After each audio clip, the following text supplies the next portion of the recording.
নমস্কার।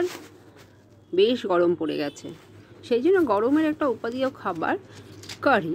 কারি তৈরি করতে যে তার প্রধান উপকরণ সেটা হচ্ছে টক দই।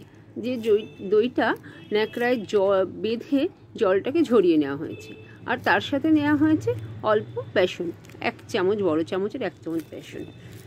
এবার এই দইটার মধ্যে বেসনটা দিয়ে ভালো করে মিশিয়ে নেওয়া হয়েছে। এই মিশিয়ে নেওয়াটা মিক্সিতেও করা যেতে পারে।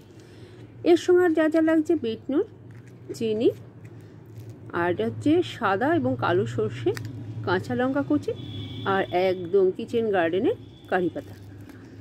আমরা কড়াই বসিয়ে দিয়েছি গ্যাসে, সিমেই রাখা হয়েছে। এবার এর মধ্যে 1 টিস্পুন একদম অল্প একটু তেল দিয়ে তার মধ্যে দেব ফোড়ন। ফোড়নে দেব সাদা সর্ষে আর কালো সর্ষে, একদম একটু একটু করে। গ্যাস কিন্তু সিমে রয়েছে।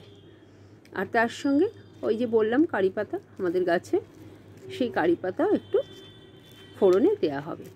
গরমের কালে কিন্তু দই খাওয়া খুব ভালো, এবং এটা যদি ঘরে পাতা টক দই হয় তাহলে তো আর কথাই নেই।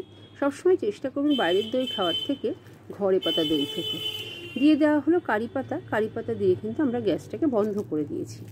এবার বেসন আর দই, তার সঙ্গে কিন্তু কাঁচা লঙ্কাটাও আমরা ফোড়নে দিয়ে দিয়েছি।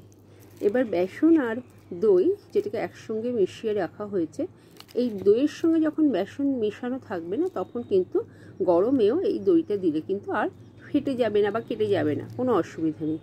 এবার দিয়ে দেওয়া হলো বিট লবণ, একটু চিনি দিয়ে ভালো করে এটা কিন্তু আবার মিশিয়ে নেওয়া হলো। মিশিয়ে এবার এটাকে আমরা কারি যেটা বলা হয় সেটা করার জন্য কড়াইতে দেব। মেশানোটা যেন ভালো করে হয়। এবার কড়াইতে এইটা দিয়ে এই দই, টক দই, বেসন, তার সঙ্গে যে বিট লবণ, চিনি মেশানো হলো, এটা আমরা কড়াইতে দিয়ে দেবো। কড়াইতে কিন্তু গ্যাস কিন্তু এখনও নেবানোই আছে। এবার আমরা গ্যাসটাকে ধরিয়ে এটাকে একটু নাড়বো।